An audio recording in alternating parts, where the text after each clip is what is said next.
Welcome to Weird Web Radio, an explorer's guide to hidden worlds of the paranormal and occult, reality-expanding experiences, and the downright weird and bizarre. With your host, Lonnie Scott. Hey gang, welcome to another episode of Weird Web Radio. I am your host, Lonnie Scott. This episode features a very special guest, Andrew Kyle McGregor. You may know Andrew from his own podcast, The Hermit's Lamp. I wanted to make one very quick note here. You will hear Andrew and I in this show discuss his own store, which is also named the same as his show, his podcast, The Hermit's Lamp in Toronto. It is very heartbreaking to report that in the time since we actually conducted this interview, Andrew's store was struck by fire, and his store has burned down. There was a fundraiser in order to help Andrew recover some of his losses and to help him get back up on his feet. I'm sure if you would like to help out more, you still can by reaching out to Andrew on Facebook, Instagram, find him under The Hermit's Lamp, at his own show, or thehermitslamp.com. Andrew himself is a reader, he's an artist, he's a medium, he's a spirit worker. Andrew did run his own store, The Hermit's Lamp, in Toronto, Canada, and I'm sure he's going to get back up on his feet and be doing so again in the future. He's worked around the world teaching and reading for people. It's been almost 20 years that he's been practicing and studying the Orisha traditions. He's published several decks and books, including the Orisha Tarot that was published in 2018. His podcast, as we've already mentioned, the Hermit's Lamp podcast, has been acclaimed for its profound and moving conversations about living a spiritual life. I'm a big fan of his show. I highly recommend you go check it out. You can find Andrew, again, at thehermitslamp.com or thehermitslamp.com/podcasts. And I'll make sure that those links are available in the show notes as well. If you enjoy Weird Web Radio, I encourage you to go out there and on iTunes, Apple Podcasts, and anywhere else that you may be getting this show, to please rate and review. Share the episodes that you enjoy the most with your friends and your family. Let others know about this show so they can come find it too. If you're interested in becoming a member of Weird Web Radio and enjoying the bonuses that those members receive, such as extra audio with all of my guests where we dig deeper into the morbid and weird things that they do, including even up to their own local folklore, go to weirdwebradio.com, and if you're already here, go ahead and click Join the Membership. You could also go to patreon.com/weirdwebradio, and for $5 a month, you start enjoying those benefits immediately with access to all the archives that have been previously recorded. If you're looking for insight into your life or answers to things that are keeping you awake at night, I want to remind you that I'm an international award-winning tarot reader, and you can go to tarotheathen.com to reserve your reading today. Answers and insights await, my friends. I don't want to take up any more of your time to get between you and getting to know Andrew better. I just want you to sit back, relax, and enjoy this show. Stay weird, my friends. Andrew, welcome to Weird Web Radio. It's really awesome to have you here, man. Thank you for taking the time out of your day. Thank you for having me on. I really appreciate it. Well, we'll see if you still feel that way by the time we're done. I'll let you know at the end for sure. Now, I'm sure a lot of people out there probably know you from your podcast, maybe even from your tarot work that you do. And of course, you've got your own little shop up there in Canada, don't you? Mm-hmm, yeah, for sure. I'm the Hermit's Lamp everywhere, basically, including my old-fashioned bricks and mortar store in Toronto, which is such a fun thing to get to do for a living. Yeah, I bet it is. So anybody up there in the area of Toronto, please go pay a visit to Andrew at his store and make sure he can stay in business, please. Now, definitely. This being the show that involves the paranormal, the occult. I'm always looking to talk to people who are involved in all of those things, and you certainly check a lot of the boxes.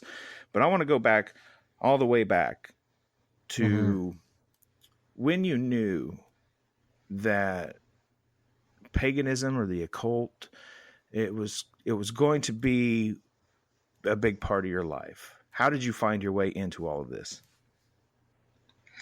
You know, it was always a thing for me.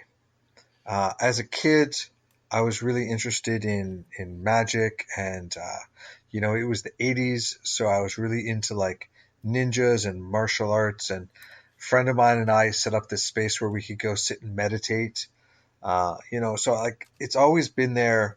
You know, first in a very kind of kid-like way, and then as I actually got into martial arts, learned how to meditate and feel energy a bit.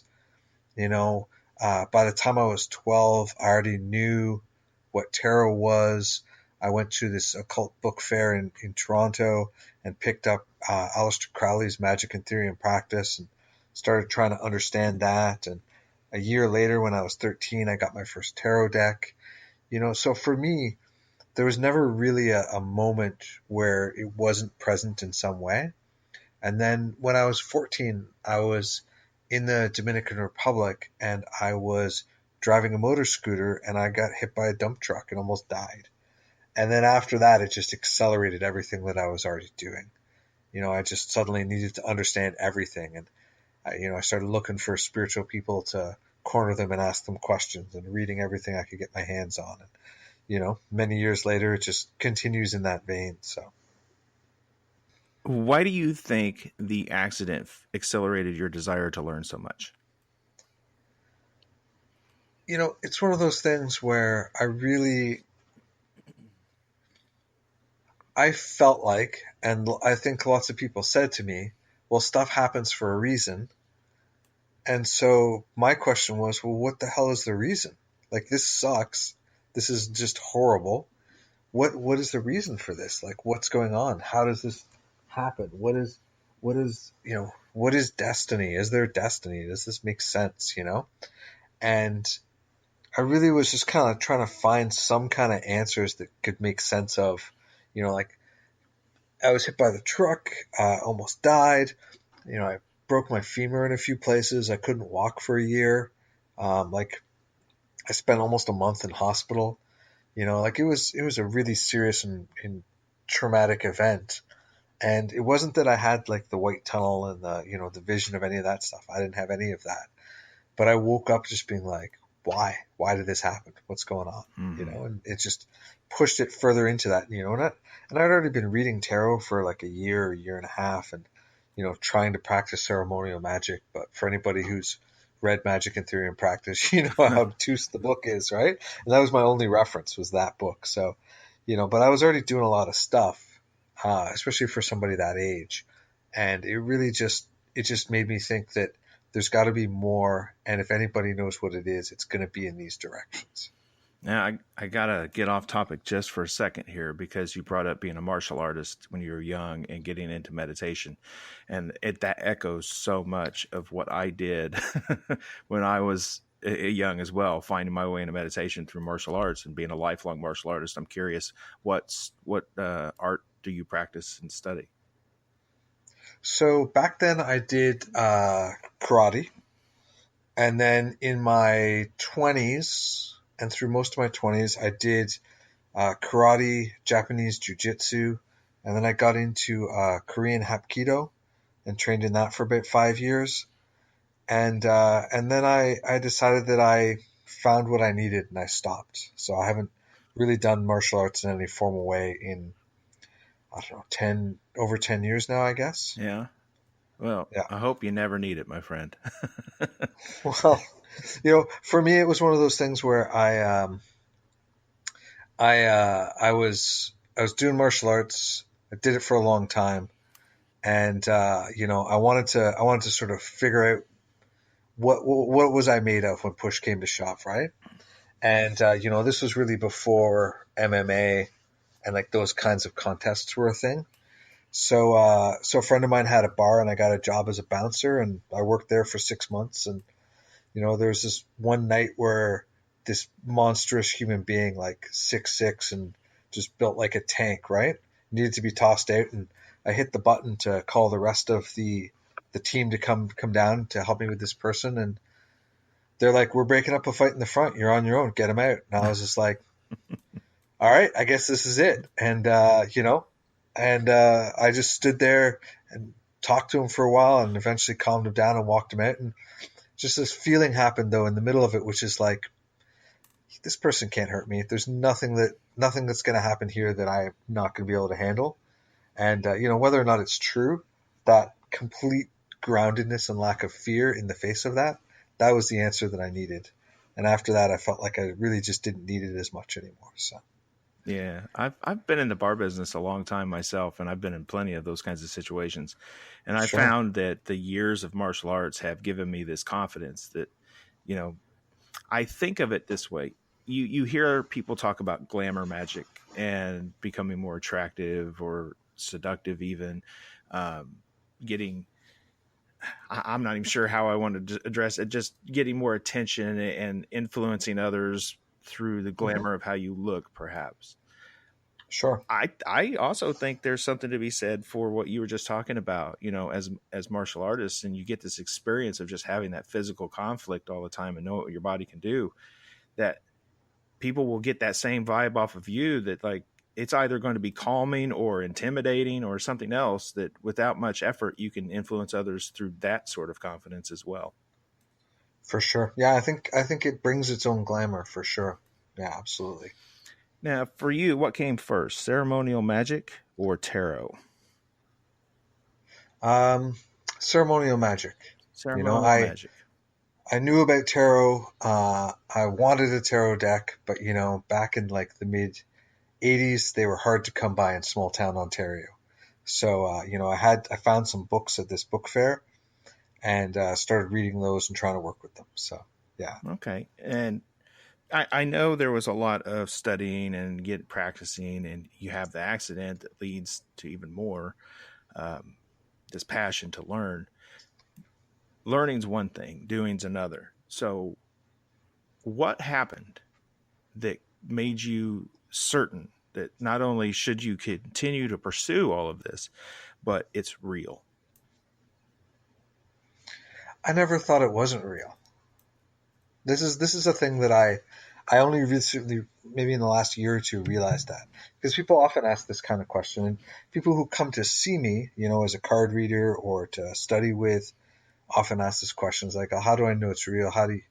And I don't really remember a time where I wasn't aware of spirits. I don't really remember a time where I questioned whether it was real or not.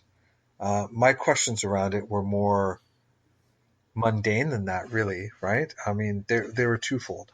One, does this group that I'm involved with, are they actually capable of teaching me something? Not in terms of like, do they have knowledge or do they know things that I don't know, but can they actually teach, which is always a good question to ask, I think. And, and then the other question was like, well, what do I actually need here? Like what's actually effective? What's going to be useful, But the sort of question of spirits, energy, all of those kinds of things, that's never been something that I haven't been aware of. So I don't have that experience of like awakening to it in a way that I hear a lot of other people. How do you experience your awareness of spirits? I see them, I hear them, they show up in dreams, I divine with them. Yeah, like, to me, I mean, as a priest in the Lakumi tradition, the Orishas are around all the time, and I feel their energy, as a medium who speaks with the dead. Whenever I say my morning prayers to my ancestors, they're not always there, they're doing other stuff too, right? But, so often I can just feel them there, when people die, people are important to me. I'm often aware in that moment. And when I go to work, there's a group of spirits that I work with both around doing divination at my shop and doing spirit work for people.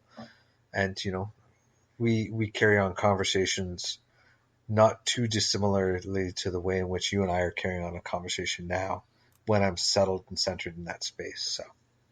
Well, that's really cool.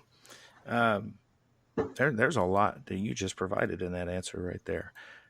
Now, what tradition did you say that you're a priest of? So I'm a priest in the Lukumi tradition, which is Afro-Cuban Orisha tradition. Okay. So for folks who maybe aren't familiar, the Orishas are a collection of spirits that originated in West Africa, sort of Nigeria and the surrounding countries. And then through slavery, they were brought to various places in the diaspora.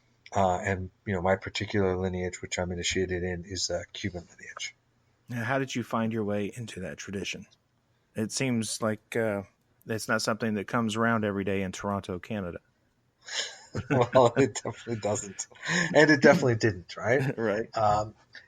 So back in like the late 90s, I was involved in a ceremonial work group with some friends of mine, and we were hanging out and trying to push each other to grow and challenge each other's beliefs and, really just kind of grow as human beings and as magicians. And a good friend of mine, Chris, got very interested in voodoo spirits in the Loa, and I don't exactly know where that came from for him, but he was, became very interested in them, and we started talking about it, and it just rubbed off, and I became more and more interested in that, and set up shrines and started doing some work with them, and got to this point where I was like, all right, if I'm going to continue with this, I need to connect with somebody who is practicing in a traditional manner. And, before the internet as we know it and before all these things, it was very hard to connect with people. I was in like bulletin boards with people and stuff like that, but they all seemed super dodgy to me. And eventually I met someone who knew a community in the Detroit area, and I went down and met them and liked what I saw and got a reading and started going down that road. So, and that was in about 2000. And then about 8 years after that, I got initiated as a priest. So, yeah. Now, what's a reading look like in that tradition? You said you went down there, you got a reading, and then you moved on. What kind of reading was that? So, there are a variety of options, but in the Lukumi side of things, we read with cowrie shells. So you take 16 shells and you cast them in various ways and interpret them based on the. There are 16 odus or sort of major signs, and then each one of those comes with another 16 permutations. And so we read most of those, and it sort of looks like somebody throwing a bunch of stuff and then saying some things and asking you a few questions and then throwing them some more to clarify some points and then speaking. And each of the we call them the signs that come out. They're huge, right? Like if you think tarot has 78 cards, right? And you think about how big tarot could be if you study fortune telling a bit and study psychology and know kind of astrology and some of that like overlapping stuff, right? Then this is like having 256 of those. And then on top of that, there are set prescriptions and stories and songs and ceremonies that you might need and all sorts of other things. So it's a pretty big and diverse system. That does sound really cool, though. That's something I'd like to see in action one day. I have never seen a reading done in that manner. Now, tarot. We flirted around the subject quite a bit, and you've brought up the Orishas. So, and you've created a tarot deck that brings the Orishas into the world of tarot. What was the catalyst to make that even happen? Sure. So, like 32 years ago, I started reading tarot. And, 18 years ago, I started getting involved in the Orisha tradition after spending, all of that other time and some overlapping time in the Western ceremonial and mystery traditions. And, as somebody, as many people who probably listen to this, when you start studying something new, you're always making some comparisons, right? What do we do here? What did I do when I was in this ceremonial stuff? What would a Thelemite do? What would a ceremonial person do? How does this relate to astrology? And it's not that those things are equal or those relationships are necessarily sort of linear. It's not like all deities of a certain nature are the same. I don't think that at all. But you're always looking, and I was always looking at what do I already know, and how does this relate or not relate to what we're talking about here? If it seems like it overlaps in some way. So my journey into this Orisha tradition, included this sort of ongoing inner dialogue where we talk about in the Orisha tradition this notion of Ori, which is a combination of, in a sense, your higher self mixed with your destiny, and is sort of a living entity that exists on the other side in what we would sort of say Orun, or kind of loosely translated as like heaven or the celestial realm, right? Well, that sounds a bit like your guardian angel, right? If you're going to do ceremonial stuff and find your holy guardian angel. So how is that conceived of similarly? How is that different? What are the experiences like? How do they feel? Same or different, and so on. And so for a long time, I spent this time sort of thinking about what I'd done and what I was doing and how they related to each other. And as I got initiated and got to study a lot more, because a lot of information is only accessible to priests, because you need to be initiated to be able to work it anyway. And I started looking at these different things and the ways in which the stories reminded me of elements in the tarot and so on. And I started talking to my elders about it, and they were very supportive of the idea. And so I just started working on it, delineating these kinds of overlaps. And when it came to making the deck, what I really wanted to do was to avoid what I had seen being done in a lot of other decks, which is this sort of one-for-one substitution, right? Shango is the king of the Orishas, therefore he must be the emperor, right? It's not untrue, but it's also not very educational, Mm-hmm. And I wanted to make a deck where people who read tarot could access it and understand more about the Orisha traditions, or at least the tradition I practice, and where people who had studied, the Orisha traditions could understand more about tarot through, kind of bringing those pieces of knowledge across that divide, as it were. And so, I worked on the art, worked on thinking about it for a few years. And then, when I was at a conference and talking with Barbara Moore and showed her some of my work, and, she thought Llewellyn would be interested. So I started that process, and then they took it on and published it. It came out in September of last year. That's fantastic. That's quite an undertaking too. Looking back on it, how do you feel you've done? I mean, I know as someone who creates things myself, I can always say, I wish I'd have done that, or man, I'm really glad I did that. What are some of those places and moments that maybe stick out to you? Well, so I'm really happy with it. I think I feel very proud of what it is and what I accomplished. And I think that I accomplished most of what could have been done for myself. And, and one of the things that's really great about it is, like tarot people who work with it really dig it. And, people like my elders and other people who read it, one person said to me, I can't believe you wrote this book, which is such a great introduction to our religion, and it's about tarot at the same time. It's just, they're like, I don't even know how you wrote it. And I'm like, well, I thought a lot about it for a long time. But so that makes me super happy, right? And, I spent a lot of time working around like my ideas of representation because, this is a tradition that originates from Africa and people of color, right? Mm-hmm. And I wanted to really make sure that I sort of got that sense of representing the diversity and origins and all of those things, and spent a lot of time consulting with different people about that, and I feel like that also I'm quite pleased with.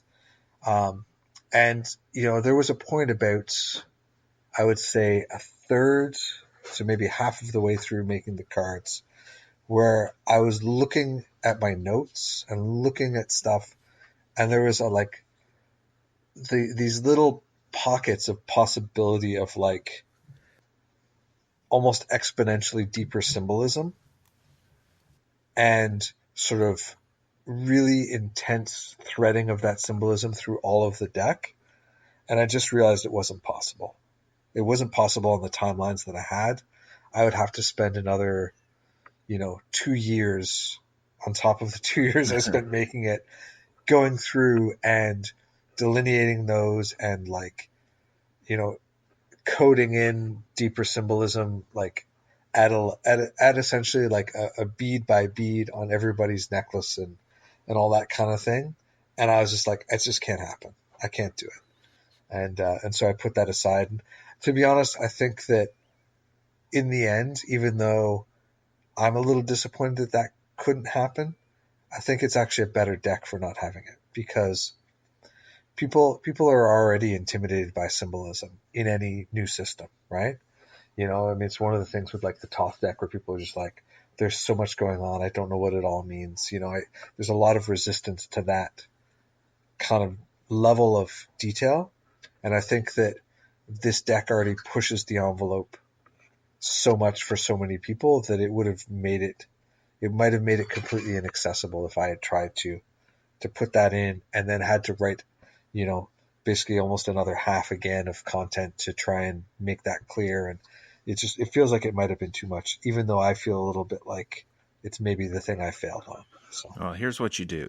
You create PDFs of that material and you sell them for $5 each off your website. Right? There you go. Perfect. We'll solve that problem in a hurry. That's it, right? Yeah.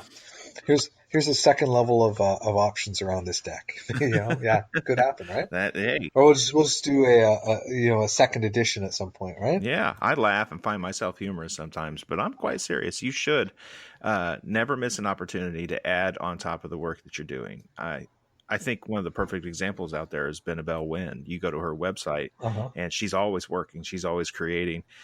Just because something's published doesn't mean you won't have another edition, another more to learn, to go deeper into a certain subject matter.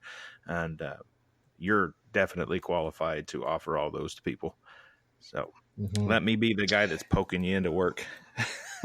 Perfect. Well, I'm going to work on it. And there's also going to be some, for folks who are working with the deck, there's going to be some online classes, both some free stuff and some paid stuff coming out, closer to the spring. But yeah. Very cool. Now, over the time that you've spent your life practicing magic and working with spirits, working with tarot, what would you say were some of your biggest mistakes? I think that there's this mistake that I often made, which was thinking that I was not doing enough work.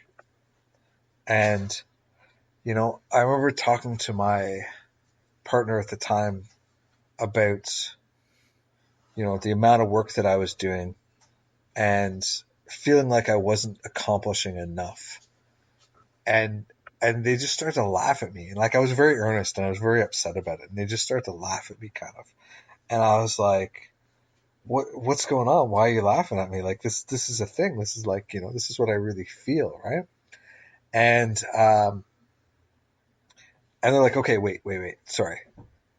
Did you, this was back in my OTO and AA days. Right. And they're like, did you go through 2 initiations this year? I'm like, yeah. They're like, do you do Liber Resh, which is like this solar adoration at the 4 points of the day, like pretty much every day? I'm like, yeah. For how long? I'm like, I don't know, for like 2 years now. And they're like, uh-huh. Are you doing daily ceremony that you're being prescribed and that you're building through your stuff? I'm like, yeah. They're like, do you observe every moon, at the full moon and at the new moon? I'm like, yeah. And the equinox and the solstice, right? I'm like, yeah. Like, oh wait, did you go to a sweat lodge every month this year? I'm like, yeah. And they're like, when is it enough, dude? And I'm like, okay, maybe I need to stop and think about that. It becomes this thing, right? Where it's always like, for me, and probably this is because I'm a Sagittarius and a very Sagittarian Sagittarius. It's always about where it's going, right? So, really paying attention to what's going on and what one is actually doing and how much is actually enough. And I think that really a lot of what I did was pretty excessive in many ways. So I think that's one thing. And, what else I think are problems?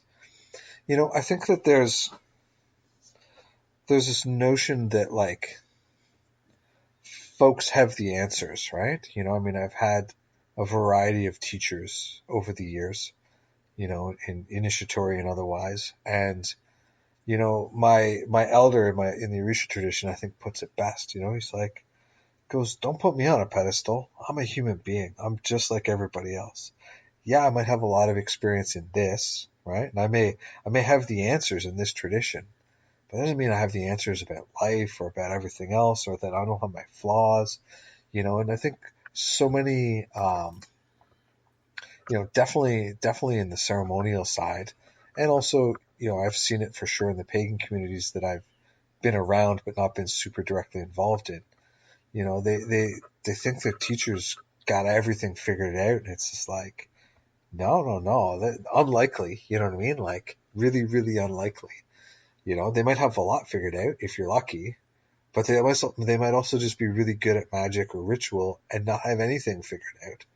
And, it's kind of learning to differentiate between what the teaching is and what the person is about, and sort of figuring out how to make better sense of that dynamic. That's a thing that I definitely struggled with. And, I would encourage people to, if you're studying from somebody, it doesn't matter how, wise and powerful they are. It's like, if you run into weirdness around them in their lives, be like, oh, that's some weirdness. Look at their humanity right there. Acknowledge that and see what makes sense from there, I like that. Yeah, look at their humanity right there. What a wonderful way to say that. Yeah. Nobody ever gets to not be human, right? At least not on this level. So, yeah. Yeah. That kind of brings to mind, this is something I've brought up in my past few episodes in different ways. Because it's something I see coming up so often in different forums and communities, people, and especially in, the occult and paganism. There's this, I'm not even sure how I like to say it sometimes. That's probably why I keep bringing it up, because there's this constant sort of flame war that comes up over specific authors and who have work out there that's been very beneficial or even influential. And we could take Crowley as a perfect example of that. Sure. He's for some people, he's a very problematic figure in the occult, but you can't deny the impact and enormous influence he's had on every single thing in the occult today. So how much do you identify the man with the work? Can you really separate the two?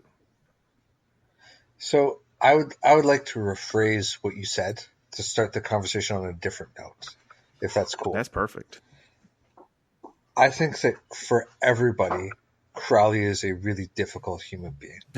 And I think that if you're reading Crowley and you don't think he's a difficult person, then you really need to go and read up and get educated about like feminism and, colonialism and so many other things, right? Because, Crowley was so much an embodiment of his time, so much an embodiment of his own narcissism and ego, and and all of those things, right?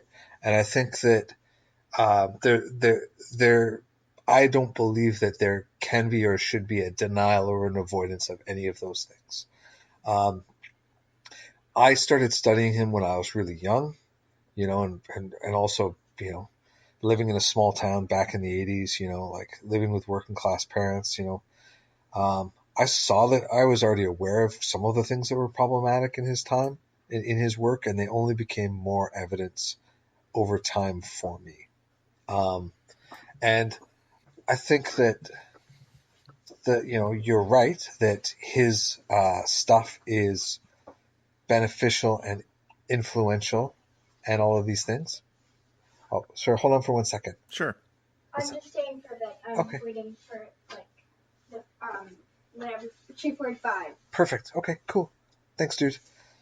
Sorry, my homeschooler is going to pick up my other daughter from school in a minute. Perfect. So she's just saying something. So, I think that his influence and the Golden Dawn's influence is certainly really intense and without question.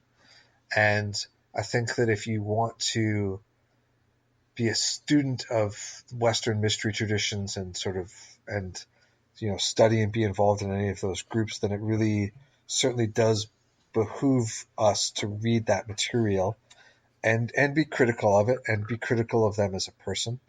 I think that, I read almost exclusively for about 15 years with Crowley and Frida Harris's Thoth deck. And I think that the artwork that she made was stunning, and is moving to me. And, Crowley's influence is in there. And, I think that criticalness of it, needs to never be sort of left behind, right? I think acknowledging it and seeing it is always super helpful. I think that in some ways, like Crowley is an example, you also have the option for Crowley to be irrelevant, right? Mm-hmm. I mean, go out. You want to see is this your first podcast on magic? And you're like, I'm going to go start studying magic. And my advice to you would be, go pick up Aidan Walker's book, 6 Ways, and just ditch all of that other stuff for the time being, right? Yes. Start with that. Do that stuff. Be aware of that as a, much more grounded and holistic pattern. And it has its roots by one means or another in that older stuff for sure, right? But it's such a nice, clean, accessible transmission without a lot of the BS that so much other stuff has. And, from my point of view, I mean, I left behind ceremonial stuff about 15 years ago. I maybe a little bit longer than that, a little shorter than that. When I got initiated, like about a couple months after I became a priest, I was just looking at all my bookcases full of ceremonial books and realizing it had been years since I really read any of them, and they were all dusty, and a long time since I'd done a banishing or any of that other stuff. And I just packed them all up and sold them all. I contacted a friend who dealt in rare books and basically asked him if he wanted the set. He was like, yes, I really do. And we sorted it out and I mailed them off to him, and that was it. So I don't have any skin in that game anymore. But I think that, the Golden Dawn has its own problems and its own problematic assumptions that are caught up in colonialism and this sort of looking for, hegemony, like this everything needs to interlock together. It's like it doesn't interlock together, Like if you go and look at an Enochian system, John Dee and Edward Keller received the specific colors that were supposed to be used for the elements, and they weren't red, white, blue and yellow, right? They were something else. So I think that all of the systems, or many of the systems from that time, have a lot of problematicness. In many ways, the system that I was involved in that I respect the most, at least as sort of a general approach, was my time in the Aurum Solace. And you might see, there's Mysteria Magica is around, and by Denning and Phillips, and there's some books on tarot and some other stuff. And the current head of the order has a new book coming out on magic and tarot. I haven't read it, so I don't know if it's any good or not. The other Aurum Solace book on magic and tarot was kind of a little basic, but might be really inspirational for some people. But one of the things that was interesting about that was, at least at one point in their process, they would decide that as a group, or the head of the order would decide, we're going to work on this stuff now. And they would send out bodies of work to all of their initiates. And those initiates would then report back what they found. And then the person who was filtering it would look at where all those commonalities were. And then that became the core of the text, right? So, kind of looking at, okay, we did this thing on Enochian, and everybody saw a variety of things, but they all saw these three things and had this experience. So that must be the true center of that thing. And to me, that approach, and that kind of experimental approach or experiential approach, is really the one that makes the most sense when it comes to magic. Agreed. But now I feel like I'm rambling and I lost track of your original question. Those are my favorite kind of answers, man. That was great. So, you look around the occult communities now, and the things that are going on around the world that sort of boil their way into our communities. What do you find most controversial at this moment, and what do you think about it?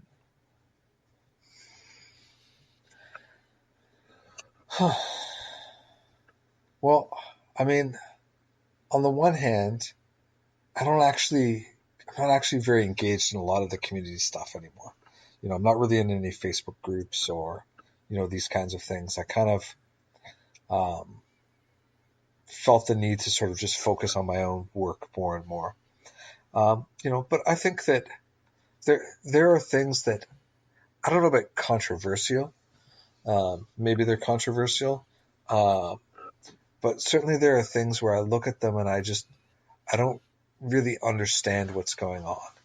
And I don't know that necessarily means they're wrong or controversial, but I just don't really understand, And, when I see people who are, like engaging, like a lot of the sort of pagan engagement of Orisha traditions from a traditional point of view, I don't understand it at all. It doesn't fit with any traditional teachings that any of the elders I've ever spent time with and talked to. Now, it doesn't mean it's wrong. Like I certainly can't speak for that, but it is, the idea that there's sort of this personal gnosis level relationship with an Orisha. It's like, it's not super supported in most of the traditional teachings and so on. So then the question becomes what's going on there. And then, and I don't know. Then really, I don't know. And then I quickly go to, and it's none of my business. It's their lives. They get to do what they like, right? And I mean that without judgment. They get to do whatever makes them happy. Look at them being human. And maybe, well, yeah, look at them being human, or look at them doing something that I just don't understand, right? Which is also fine, right? Like I don't, I don't consider myself pagan, even though probably technically Orisha tradition kind of counts. I don't consider myself a witch. I don't consider myself many things, because so much of what I see in those arenas just doesn't fit with my experiences. I have zero judgment about that.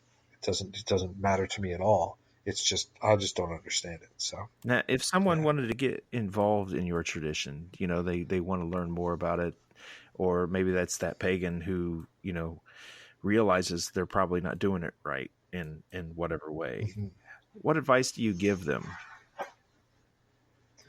Well, I mean, so traditionally, it's a community-based practice, right? And I mean, and it's definitely one of the things that's hard being in Toronto, because, the community often sort of, for me, revolves around me for the most part, because, there are some other initiates here and stuff, but everybody's kind of off in their own little area doing their own thing more so than, maybe in other places. But it really is a community-driven thing, right? And most of the books that are written, especially the sort of books that are like tilted towards how-to-ness at all, are probably wrong or predominantly wrong. There are so many mistakes and problems in that. There are a lot of stuff on the internet and people talking about what you do and how you do it, what you should do, and all this kind of stuff. And, a lot of that stuff is a mixed bag of whether it's true or not true, and whether it should be shared with people who are initiated or not initiated. And I think that if you're coming from your own background or practices or experimentation, I would say really make sure that you leave that at the door. I've had people try and tell me stuff where they're like, well, yeah, but like I went and bought my shells and I cast the shells and I did whatever. And I'm like, you as far as I'm concerned, you did nothing. Like without initiation, you can't divine with cowrie shells, right?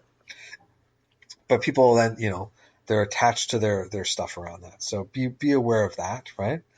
And be aware that, the Orisha traditions, as they were historically, and certainly as they are in my lineage, they're not a progression. They're not a school. They're not like, getting into witchcraft and, getting initiated first or second or, Golden Dawn or any of those things. They are about finding connection with community, finding connection with people, and when and as you need things, then being able to receive them.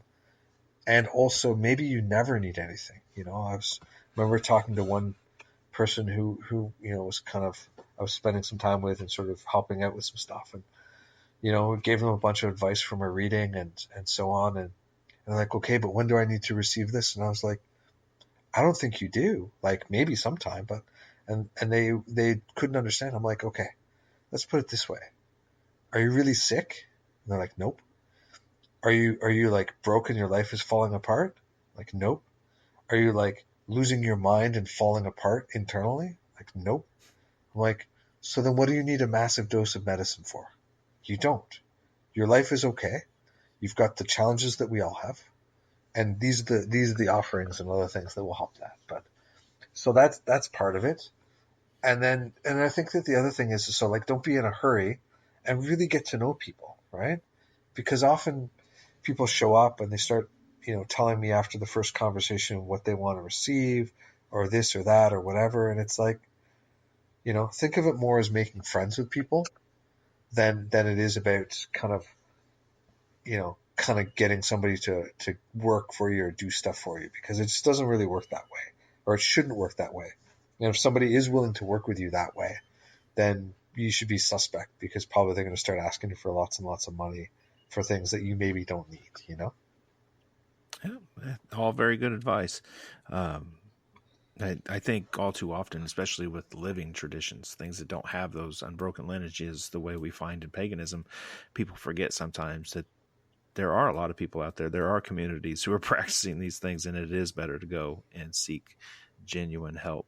So thank you for sharing your thoughts on that. Yeah, my pleasure. And I think too, like, like again, just back to kind of a couple of things we've touched on, right? Like, just because someone's initiated doesn't mean that they're wise, right? And if you're a person who doesn't share, like speaking of kind of like problematic things, right? Like if you don't share a fundamental value with the people that you meet and that community that you find first, keep looking, right? Because like many things, some communities are more open to, LGBT people, some communities aren't, and like, that's a whole other thing. But if, whatever your values are, if you're not finding that reflected in the elders that you're meeting or the communities that you're meeting, keep looking, because that will just be nothing but a headache and a huge problem. Probably bring a parting of ways over time. It's better just to avoid it in the beginning at all if possible. Yes. Yep. I've been through plenty of those experiences myself, and I can say it's as hard as it can be sometimes. It's best just to walk away from a bad situation. Yeah, for sure. Now, you're going to be, I think, probably the most interesting person on this next portion. All right. I like to ask, especially occult practitioners of any tradition, about their experiences with hauntings. And as someone who communicates with the dead and is aware of spirits and speaks with them, I think this can be a lot of fun. So, Andrew, have you ever experienced a haunting? Sure. Haunting, possession, all sorts of stuff like that, Awesome. Yeah. Now, well, let's dig in a little bit. What's one of your favorite haunting experiences? Oh, so many to choose from. So many. You have no idea how many people are jealous of you right now. Well, it's a funny thing, right? Because, you know that martial arts centeredness that we talked about earlier.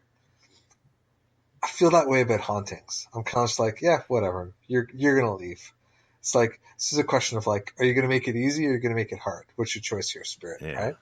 And I remember I was cleaning this building, and I had the person who lived there who was a spiritual person, and somebody else was with me, and we were like going around and doing the thing where you kind of like clean and seal each space, and so you've kind of removed everything from everywhere. There's nowhere left for it to go, and then you're done when you've done the last space, right? And so we're just like going from the top down to the basement, and the basement was just this like grungy old, like 50-year-old, 60-year-old basement, like you'd see in many places, right? Like concrete floor, there's all chunky, drywall in various stages of like freshness or falling apart. Like it's a little bit creepy, right? And there was nothing down in the basement really, like just a couple of broken pieces of furniture and stuff. And we get to this room that might have been a cold cellar at one point, and we're like, all right, last room, let's finish this up, right? And so we flick the light switch on to go in the room, and of course the light bulb blows, right? Immediately. It's just like, all right. And the people that I was with, they started to get really nervous, and I was like, it's fine, don't worry about it. And I had a candle that I was bringing with me, and I handed the candle to the other person, and I'm like, I'm just going to go finish this. And I just went in the room and closed the door behind me and stood there in the dark and had it out with this thing and sent it on its way, So I think that's one of the more dramatic moments for sure. How do you have it out with this thing? Like what happens? What made you aware of whatever was in there, I guess is what I'm trying to say. And how do you have that conversation? So, I mean, I did a lot of work with astral projection and being able to see on those kinds of levels and so on. And it really, in that particular case, it became a matter of, just kind of essentially, if you're familiar with a ceremony called the Bornless One, there's a ceremony that's used to kind of call your guardian angel down. And I just kind of slid into like an extended improvised version of that kind of ceremony where I'm just calling on the archangels and calling on myself and then bringing those energies down and then just channeling them and filling them through my aura into the rest of the space and then drawing stuff on the walls to seal them up and stuff.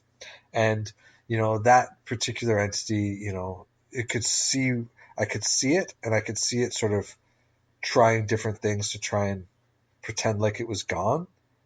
But like, it doesn't matter how small you are, I know you're still there. It doesn't matter that you're going to act like a shadow, I know you're still there. Like, it becomes one of those games where it keeps shifting and moving and stuff like that. Yeah. I like it. Now, I've heard this criticism thrown out at paranormal teams from a paranormal investigator that, a group can go into a place and try to help someone and say that, we've helped the spirit leave or go into the light or whatever the belief they have about the whole situation was. But 3 weeks later, another team can come through and they still get activity. What do you think happens in those situations? Well, I hope this doesn't offend anybody, but like, I've never really understood, like the paranormal investigatory machinery type stuff, right? Like, where people have the machines and they're doing readings and they're getting, results and stuff like that. I mean, I understand it. But like, I basically always just did stuff with my own senses. And so I don't really know what's going on with those things.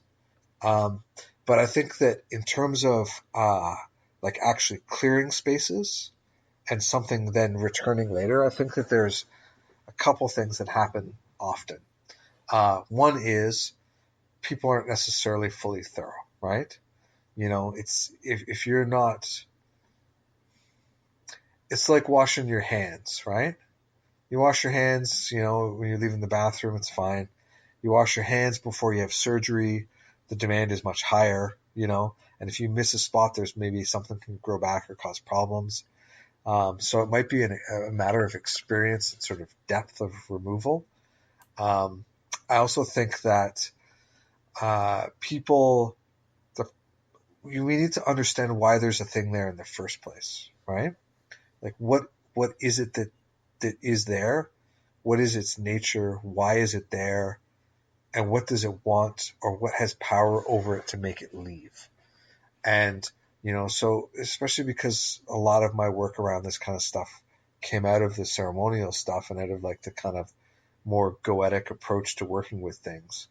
It's like, I'm just going to call in something stronger than you and I'm going to make you leave. And that's how it's going to be. Right. Which is different than maybe just helping something into the light or, those kinds of things. Right. And often what shows up, right? It's like, is it a land spirit? Like, is it something that's anchored in the earth there? It doesn't matter what you do then, really, like, other than if you can manage to destroy that energy complex completely, like, it's just going to reformulate and return, right?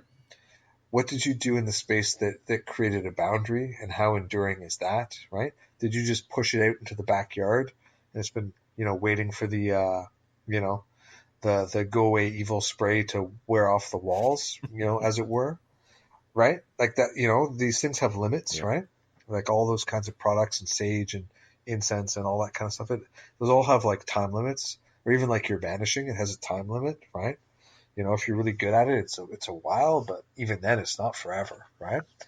And then I think the last thing is that what role do the people who live in that house play in the presence of that being there? And, if people are terrorized by something, if they feel cursed by it, often, even when you get rid of it, they'll start thinking about it obsessively, right? And maybe even talking about it again, and that can bring it back. If it's brought on by, like some kind of ancestral piece, right? Again, you can send it somewhere else, but if it has sort of, I don't know, for lack of a better term, some kind of karmic unresolved business with these people, it's pretty hard to lock that door out because, the forces of the universe want that math worked out somehow, and they'll encourage it back, or the people encourage it back. So, I think it's really a matter of being really clear about what are you dealing with, why is it there, how did it get there, and what is the level of resolution that's possible. Because if it's a land spirit, you're better off just tending it than you are trying to banish it, for example, right? Just figure out a way to have a relationship with it, give it some flowers in your backyard every so often, or, whatever. Like, you can sort that out, and that might bring complete peace to the situation. Whereas perpetually trying to investigate it and resolve it, might never get anything more, right? And especially if it's, if it's something maybe closer to an elemental than an actual ghost, it's very hard for us to understand kind of their intentions and their agency and what they actually truly want in direct communication. So, it becomes a matter of like really kind of having a broad sense of the possibilities of kinds of energies and spirits and who they are, what they want, how they can get there, and then what's possible in terms of getting them to leave, or what's possible in terms of bringing resolution for the people who live there. A wonderful way to answer that question. Thanks. You're welcome. Yeah. There's something I wanted to get to earlier, and I just never did. And before I let you go, I have to ask, you were talking about, and I think this comes out of talking about spirits well enough. You were talking about the ways that you're aware of spirits. And you said in the answer, you were saying that you also divine with spirits. So how does that work? How are spirits involved in your divination? So I'll give you a few examples. So the first is, for my god kids and people that I have a religious relationship with, we have traditional divination, right? In my Orisha practice, and the spirits speak through traditional divination, and I've been studying that on and off with my elders for the last decade, and that's one of the roads through which spirits can communicate with me. Two, as a medium, if a spirit's around and I'm sort of in a more trance state or doing a reading and it wants to speak, I can be aware of that and bring that through. But often, like, maybe they're around, maybe they're not, it just depends. And then, for example, like, I have this guide, Melinda, who helps me with card reading. And, she's a human. She's been dead for 300-ish years now. And, she just, like, leans in and says, hey, say this right now. Hey, this. Pay attention to that. And just gives me these little nudges in the right direction, right? And, it's super helpful, right? It's part of why I think I'm so good at card readings, is because I'm not actually good at that part of it. Like, that's not me. My good part is I listen to her and she tells me the things to say, right? Not that I don't know how to read cards, when she's not around, but, there's that, right? And then finally, I think that certainly some of the spirits that I work with, and I think this is true for many people, they have a preferred way of speaking, right? So I have, one guide who prefers to speak through a pendulum with me. And, I made them a special, like a custom Moldavite pendulum that I made for them. And it's the only thing I ever use it for, is to talk to them. And, so you might find, depending on what spirits you're working with, they might like Lenormand cards, or they might like tossing a coin, or they might like whatever. And if you have enough of a start with them to ask them, then once you figure out what that tool is, you can, take it a lot further, a lot quicker, probably. How did Melinda become a part of your life? I was aware that she was around. I got a reading from my first godfather, and he said, there's a spirit around you that helps you read cards, and you should get closer with them. He helped me consecrate a doll to, because he did a lot of, like, spiritism and, Orisha work and Pala work and craft work and a bunch of stuff. And so he helped me make this doll, and then set me up with the tools that I used to divine with them. And then through meditation and prayer and, so on, we just got closer and closer over time. We actually wrote a whole year's worth of blog posts, one a week for a year, that are on my blog page. I should go through and make sure there's a link to that. But yeah, so we actually wrote, like, a whole bunch of stuff. She's very intense, very, very intense. Well, that's very cool. Yeah. Now, we're coming near towards the end of the usual broadcast. I hate to do that to you. It's been awesome to talk to you. And we've covered quite a bit of things, but is there anything that perhaps you wanted to talk about or would like to address that we didn't cover? I think that the other thing that is an important part of my stuff, and I think that it this is maybe my only judgment of in a general way about anything spiritually. A lot of my work revolves around ancestral work, right? And I think that for people who are looking to get into a spiritual practice, or people who are already in a spiritual practice and looking for how they kind of take it to another level, if you're not working with your ancestors, and if you have unresolved issues with your ancestors, I think it's such a powerful and fruitful place to start. And I'm working on a book on ancestral magic. I have a course that I run, which I'm probably going to rerun in the springtime. And I think whatever's going on with people and the ancestors, it's such a necessary place to work, to gain a grounding and an understanding, and if there are obstacles, to bring resolution. And I remember talking to to my elder, and we were talking about like things that could come up that could block somebody being initiated into Orisha tradition. And like the Orishas are really intense, right? Their energy is very intense, and I think that up until this particular conversation, I kind of thought they were all powerful in a certain way, in the same way that I think that the Archangel Michael is kind of all powerful, right? There's not a lot of things that are blocking that dude from making stuff happen. And one of the things that he brought up, and really the biggest thing that he brought up was people who have unresolved stuff with their ancestors can and have blocked the initiation, where they're just like, no, the ancestors don't allow it, we're done, and that's it. And then you have to go and try and resolve that with the ancestors somehow and go forward. So I think that being on a good footing with the ancestors helps us spiritually. I think that, many people are enticed to, and I know I was, right? I'm like, oh yeah, I'm going to go summon this goetic spirit, and I'm going to go do this work for, summon Jupiter and charge this talisman, whatever. But like some of the best magic I've ever worked has really just been like communicating with my ancestors and having them one step forward and be like, hey, I'll get you this job. I'll get this thing done for you. No big deal. And then it just happens, right? And, the cost is I buy them some extra flowers, or, whatever, right? Like there's no expectation. There's no big dynamic. You don't need a 10-foot magical circle painted with, symbols and a triangle and an obsidian mirror and, all these bits and pieces.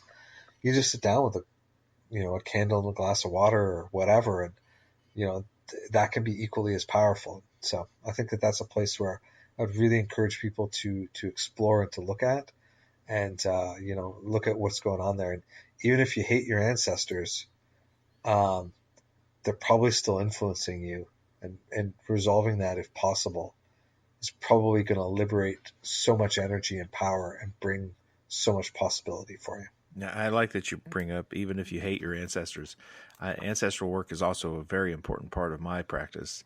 And I often recommend it to others. It's something that I love to teach.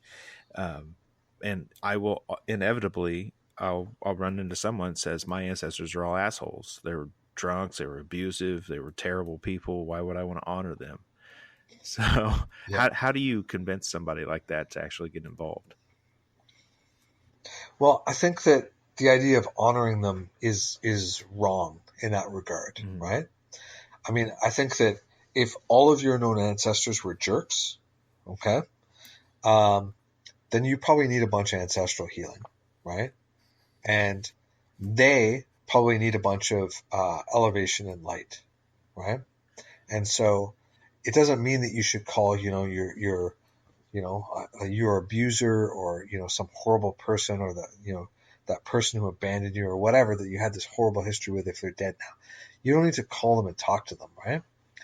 But if you, say some prayers, light a candle for them and say some prayers, if they were Catholic, have a mass said for them, whatever, right? Like if you start putting light and energy in that way, then all of those spirits are going to get lifted up and get some form of healing and some form of transformation.